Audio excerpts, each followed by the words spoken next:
पुर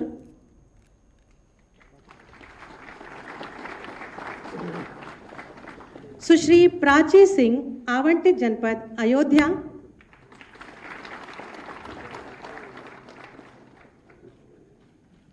श्री पारसमणि सिंह आवंटित जनपद बाराबंकी,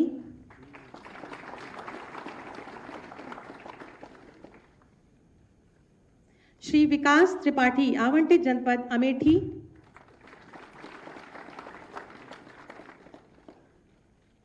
श्री हेमंत कुमार सिंह अंबेडकर नगर,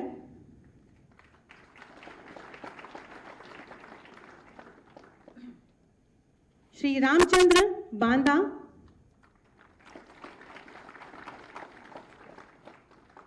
श्री प्रवीण सिंह राणा हरदोई,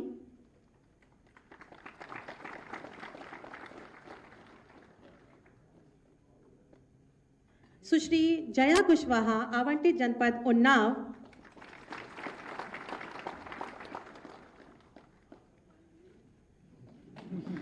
श्री अनुपम सिंह रायबरेली, श्री मोइन खान लखनऊ,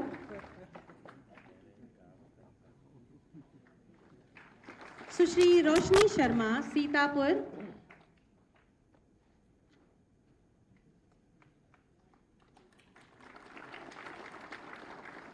सुश्री सीमा गौतम लखनऊ,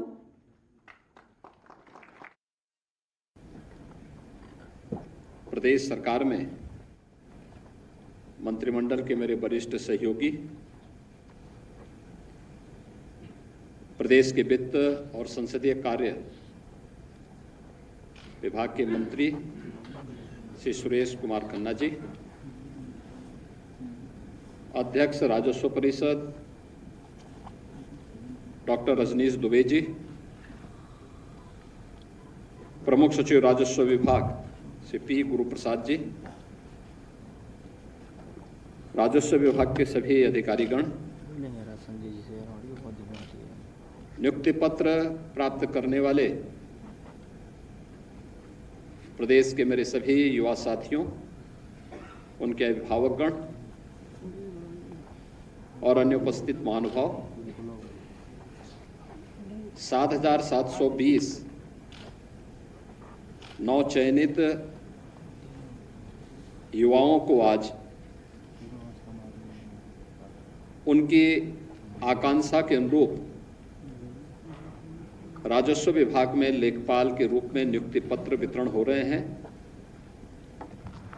इस अवसर पर आप सभी को, जो यहाँ पर बैठे हैं, प्रदेश के अलग अलग कमिश्नरी मुख्यालय पर भी ये समारोह चल रहा है, एक कार्यक्रम वहाँ सीधे लाइव हो रहा है, उन सभी को, उनके अभिभावकों को हृदय से बधाई देते हुए मैं अपनी शुभकामनाएं देता हूँ।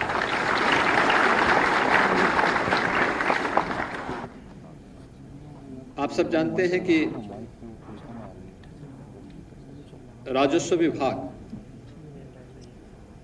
एक बहुत महत्वपूर्ण विभाग है और उस विभाग की कार्मिकों की जनता की सेवा की नींव के रूप में लेखपाल की भूमिका बहुत महत्व रखती है। वर्षों से मांग चल रही थी, लेखपालों के पद खाली पड़े हुए थे और प्रदेश ने आम जनमानस की सुविधा और प्रदेश में निवेश की व्यापक संभावनाओं को ध्यान में रख करके इस नियुक्ति की प्रक्रिया को समयबद्ध तरीके से आगे बढ़ाने के लिए 2022 में राजस्व विभाग ने अपना अध्याचन अधीनस्थ सेवा चयन आयोग को प्रदान किया था। चयन की प्रक्रिया पूरी ईमानदारी और पारदर्शिता के साथ अधीनस्थ सेवा चयन आयोग ने संपन्न की, लेकिन जैसा कि हम सबको देखने को मिलता है, कुछ लोगों की एक फितरत होती है,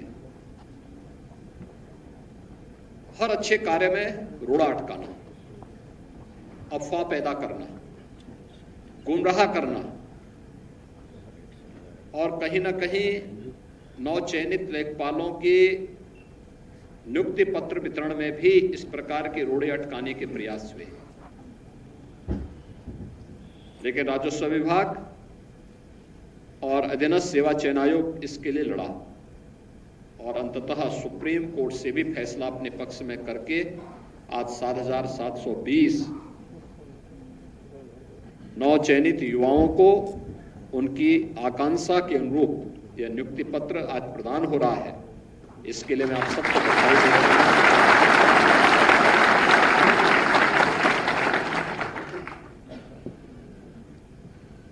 यह प्रक्रिया पूरी होने के बाद अभी 4,700 और नई नियुक्ति की अधियाचन हम भेज चुके हैं और उसको भी हम बहुत शीघ्र पूरे करने वाले हैं और इस प्रक्रिया के पूरे होते ही 30,837 जो लेखपाल प्रदेश में नियुक्त होने चाहिए उनकी संख्या पूरी हो जाएगी। प्रदेश सरकार और डबल इंजन की ये सरकार युवाओं के रोजगार और उनकी नौकरी के लिए पूरी प्रतिबद्धता के साथ कार्य कर रही है। पिछले 7 वर्ष में आपने देखा होगा नियुक्ति की प्रक्रिया पूरी पारदर्शिता के साथ, पूरी ईमानदारी के साथ, बिना किसी भेदभाव के युवा की योग्यता और उसकी क्षमता के अनुरूप प्रदेश सरकार ने इन कार्यक्रमों को आगे बढ़ाया, जिसका परिणाम था कि 6 लाख से अधिक युवाओं को हमें सरकारी नौकरी में नौकरी प्रदान करने और नियुक्ति पत्र प्रदान करने का अवसर प्राप्त हुआ और आज वे सभी युवा प्रदेश के विकास में अपना योगदान दे रहे हैं।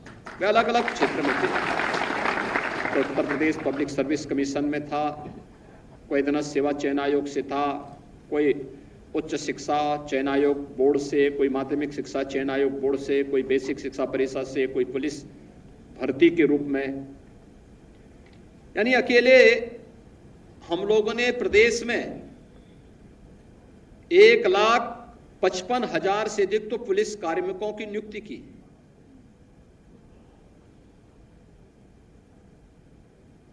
एक 1,54,000 से अधिक हम लोगों ने शिक्षकों की भर्ती की प्रक्रिया को पूरा किया और अन्य विभागों में भी इसी प्रकार की, चाहे वह लोक निर्माण विभाग हो, चाहे वह राजस्व विभाग हो, चाहे वह सिंचाई विभाग हो, इन सब में भी नियुक्ति की इस प्रक्रिया को समयबद्ध तरीके से आगे बढ़ाने का कार्य किया गया और परिणाम हम सब के सामने है कि 6 लाख युवा जहां सरकारी नौकरी प्रदेश के अंदर पहली बार प्राप्त किया। इससे पहले एक साथ इतनी बड़ी संख्या में नौकरी इतने कम समय में युवाओं को प्राप्त हुआ हो, ये नहीं देखने को मिला और बिना किसी भेदभाव के।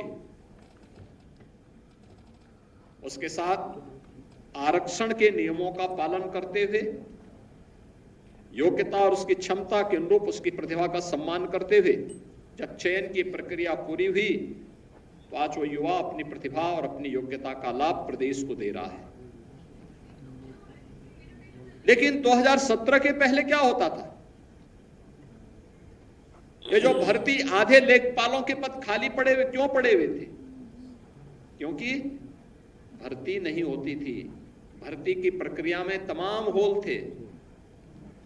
भर्ती की प्रक्रिया को पहले ही चाचा भतीजे की जोड़ी वसूली के लिए निकल पड़ती थी और पूरा खानदान अलग अलग जिले आवंटित हो जाते थे। मुझे याद है लेखपालों की भर्ती की एक प्रक्रिया को कैसे इन्होंने दागी बना दिया था। लेकिन एक प्रक्रिया है, इस 7,720 लेखपालों की पद प्रदेश के अंदर भरे गए और मैं कह सकता हूं एक भी व्यक्ति ये नहीं कह सकता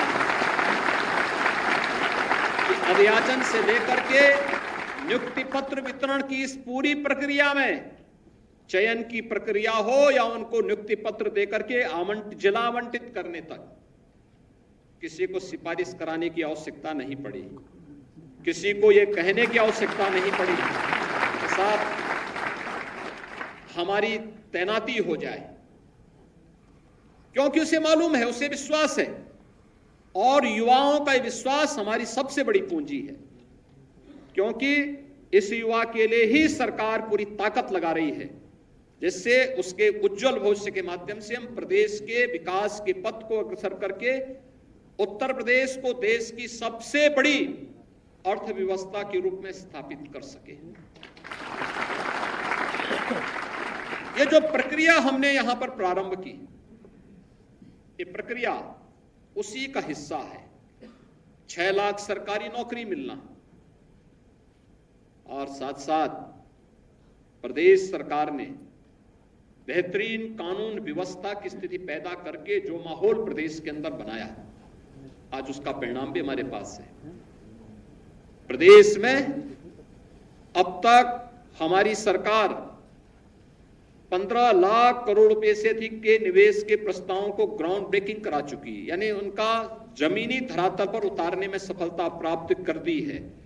और हमारे पास अभी लगभग 30 लाख करोड़ रुपए के निवेश के प्रस्ताव बाकी हैं, जिनको जमीनी धरातल पर उतारने की कार्रवाई हमारे स्तर पर चल रही है। जो बेहतरीन निवेश का माहौल प्रदेश के अंदर बना है, एमएसएमई सेक्टर को प्रोत्साहित करने का कार्य हुआ, इन सब से भी हमने प्रदेश में 1,62,00,000 से अधिक युवाओं को अपने ही गांव और अपने ही घर में, अपने ही जनपद में नौकरी की संभावना उपलब्ध करवाई। ये भी प्रदेश के युवाओं के लिए एक अवसर प्राप्त हुआ। पहली बार इतनी बड़ी संख्या में अपने जनपद और अपने गांव में सुविधा प्राप्त हुई। और यही नहीं, प्रदेश ने स्वरोजगार के लिए भी केंद्र और राज्य सरकार की विभिन्न योजनाओं को आगे बढ़ाने के लिए भी जो कार्य प्रारंभ किया, जिसमें प्रदेश सरकार के स्तर पर, विभिन्न स्तर पर जो प्रयास प्रारंभ हुए, आज उसका परिणाम किस रूप में हम सबके सामने प्राप्त हो रहा।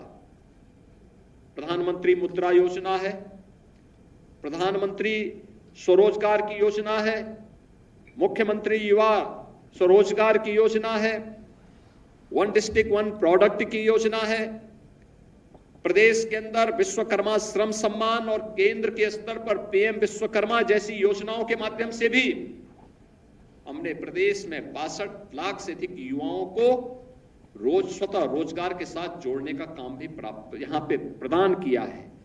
आज इसी का परिणाम है, अनएम्प्लॉयमेंट रेट यूपी का तेजी के साथ नीचे गिरा है और अधिक से अधिक मात्रा में युवाओं को नौकरी और रोजगार, स्वतः रोजगार के साथ जोड़ने का एक अवसर प्राप्त हुआ है। मुझे याद है 2017 के पहले इसका परिणाम, लोग कहते हैं कि आखिर इन युवाओं को नौकरी देने से क्या हुआ। मैं कहता हूं इसका परिणाम हुआ कि उस युवा ऊर्जा ने, उस युवा प्रतिभा ने अपनी योग्यता को साबित किया। 2017 के पहले जो उत्तर प्रदेश देश की 6ठी अर्थव्यवस्था माना जाता था, वही उत्तर प्रदेश आज देश की दूसरी बड़ी अर्थव्यवस्था और सबसे तेजी के साथ स्थापित किया है। ये जो कार्य हुए हैं, इसने उत्तर प्रदेश को एक पहचान दी, उसने उत्तर प्रदेश को एक पहचान दी।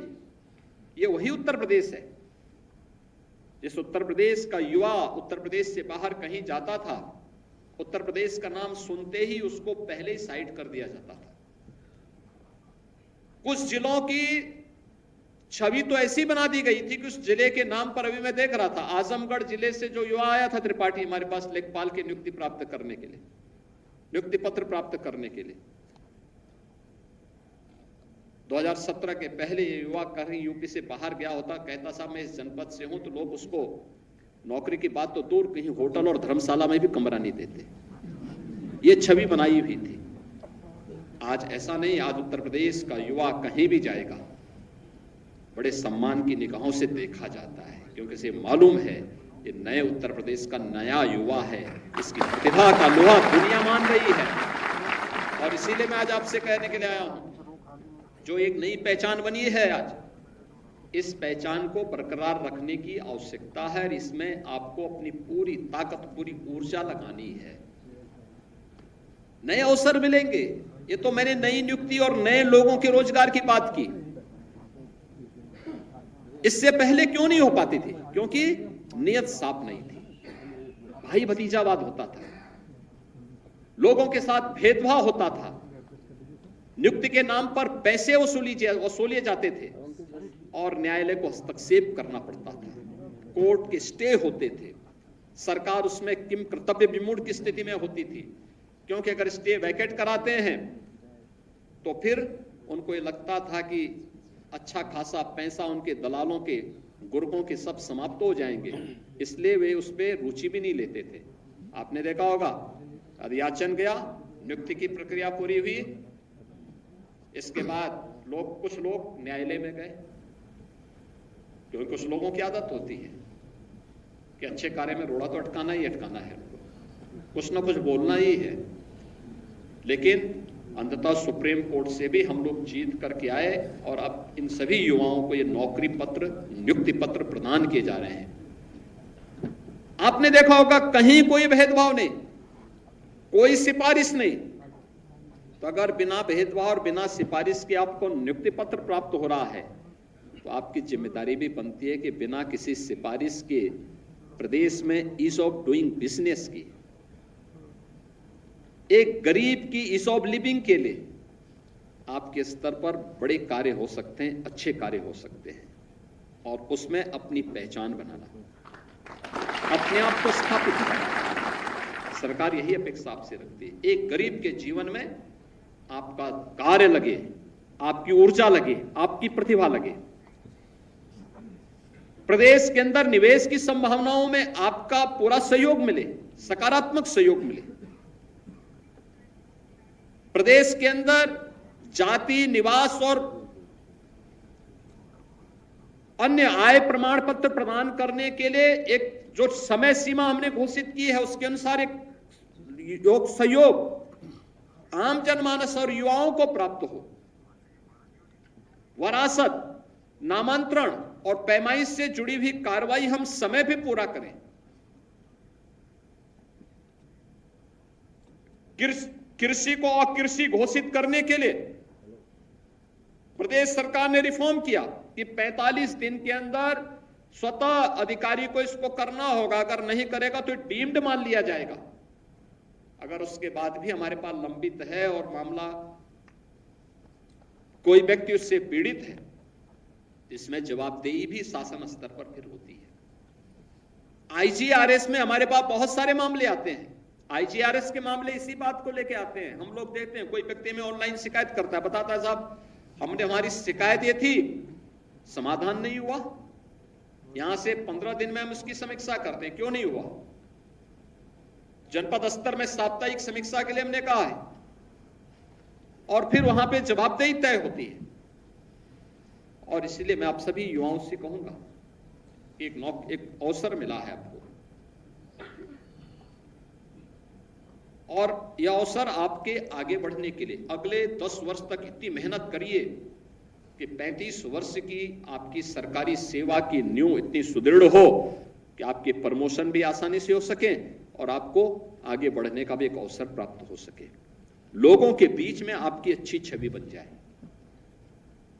यानी इतनी महत्वपूर्ण कड़ी लेखपाल की। लेकिन बहुत बार होता है कि लेखपाल नाम से ही लोग घबराने लगते हैं, वो घबराहट न हो। आप तो जनता के बीच में आपका जुड़ाव इतना नजदीक होता है, किसी को पट्टे की जमीन देनी है, किसी को वरासत का कार्य करना है, किसी के नामांतरण का कार्य संपन्न करना है, कृषि को अकृषि घोषित करने के लिए कोई निवेश की संभावनाओं को आगे बढ़ाना है, कहीं पर पैमाइश की कार्रवाई को संपन्न करना है। छोटे छोटे यानी विवाद और जो हिंसक वारदातें होती हैं ग्रामीण क्षेत्र में या शहरी क्षेत्र में केवल 1 फुट 2 फुट के लिए होती है। अगर हम समय पे उसको पैमाइश करके सीमांकन कर लें, बता दें कि भाई ये है व्यवस्था, पुलिस की व्यवस्था का, पुलिस का सहयोग ले लें। कहीं पर आपने देखा है कि कोई दबंग भूमाफिया जबरदस्ती सरकारी जमीन पर या किसी गरीब की जमीन पर कब्जा कर रहा है, वहां पर एंटी भूमाफिया टास्क फोर्स के साथ जाकर के हम बड़ी कार्रवाई कर लें। कहीं पर निवेश के लिए कोई प्रस्ताव आया है, उसको समयबद्ध तरीके से आगे बढ़ा लें। आपदा, बाढ़ जैसी आपदा को लेकर के हम समयबद्ध तरीके से लोगों को राहत दे दें। कृषक दुर्घटना बीमा योजना में कृषक, उसके परिवार के किसी सदस्य या फिर बटाईदार और उसके परिवार के किसी सदस्य की किसी आपदा में मृत्यु होने पर समयबद्ध तरीके से राहत की धनराशि उस परिवार को प्राप्त हो जाए। कितना आपको इसका यश मिलेगा, कितना आपके खाते में पुण्य आएगा। लेकिन जब हम लोग अनावश्यक लटकाने का प्रयास करते हैं, पता लगा है ये का मुआवजा है वो बी को मिल जा रहा है, ये वाला बेचारा देखता रह जा रहा है, या पैमाइश में गरीब तो देखता रह जा रहा है लेकिन कोई दबंग व्यक्ति कब्जा कर दे रहा है या कब्जा करवा दिया जा रहा है। गलत तरीके से कोई भी कार्य न करें। और इसके लिए टेक्नोलॉजी का उपयोग, अब तो पूरी यहां पर राजस्व की पूरी व्यवस्था ही डिजिटाइज हो रही है। लैपटॉप और टैबलेट उपलब्ध करवाने की कार्रवाई उनकी ट्रेनिंग के साथ हमें जोड़ना होगा। कोऑर्डिनेट से पता लग जाएगा कहां की क्या स्थिति है। आदरणीय प्रधानमंत्री जी ने व्यवस्था की, जहां एक और युवाओं को रोजगार और नौकरी मिले, यह उनकी प्रतिबद्धता और मिशन का हिस्सा है। वहीं साथ साथ ग्रामीण क्षेत्र में निवास करने वाला कोई भी व्यक्ति अगर परंपरागत रूप से गांव की जमीन पर, ग्राम समाज की आबादी की जमीन पर मकान बना के रह रहा है, तो उसके जमीन का मालिकाना अधिकार उसको घरौनी के माध्यम से प्राप्त हो सके। बड़े स्तर पर कार्य चल रहा है। अब तक 63 लाख से अधिक लोगों को हम लोगों ने व्यवस्था दे दी है और हमारा प्रयास है कि इस वर्ष तक हम लोग सभी 1,25,00,000 परिवारों को ये सुविधा उपलब्ध करवा देंगे कि जहां पर वह बसा है वहां का मालिकाना अधिकार घरौनी के माध्यम से उसको उपलब्ध करवा दिया जाए, जिससे वह व्यक्ति गांव की सारे जमीन संबंधी विवाद वहीं पे समाप्त हो सके। कितने लोगों के जीवन में आप परिवर्तन कर सकते हैं। ईज ऑफ लिविंग भी है और ईज ऑफ डूइंग बिजनेस भी है, और इस पर आपको बेहतर प्रयास करना है। सरकार यही अपेक्षा करती है कि हम लोग इस दिशा में प्रयास प्रारंभ करें, और मुझे लगता है कि वह आपके लिए आगे बढ़ने का एक अवसर भी होगा। और इसीलिए नियुक्ति पत्र वितरण के इस कार्यक्रम के साथ मैं स्वयं अपने किसी न किसी सीनियर मंत्री के साथ आता हूं और यही अपेक्षा करता हूं कि हम बेहतर करें, लोगों के जीवन में हमारी कार्य पद्धति एक छाप छोड़े, लोग हमारे प्रति सम्मान का भाव रखें। इस प्रकार का भाव, इस प्रकार का आपको अपने कार्य पद्धति को बनाना होगा, और इसी कार्य पद्धति के लिए आज मैं यहाँ पर आपके बीच में यहाँ पर उपस्थित हुआ हूँ। आज के इस अवसर पर मैं आप सभी को एक बार फिर से हृदय से बधाई देता हूँ, अपनी शुभकामनाएं देता हूँ और विश्वास करता हूँ कि शासन के अपेक्षा आप अपने कार्यकाल के दौरान बेहतरीन करके प्रदेश को देश की अग्रणी अर्थव्यवस्था के रूप में स्थापित करने के, प्रधानमंत्री मोदी जी के $1 ट्रिलियन की यूपी की इकोनॉमी को बनाने के इस अभियान का हिस्सा बनेंगे। आप सबके प्रति मेरी शुभकामनाएं। धन्यवाद। जय हिंद। बहुत बहुत धन्यवाद, आभार माननीय, आपके प्रेरणादायी उद्बोधन के लिए, आपके आशीर्वचनों के लिए। मैं अनुरोध करूंगी प्रमुख सचिव राजस्व विभाग उत्तर प्रदेश शासन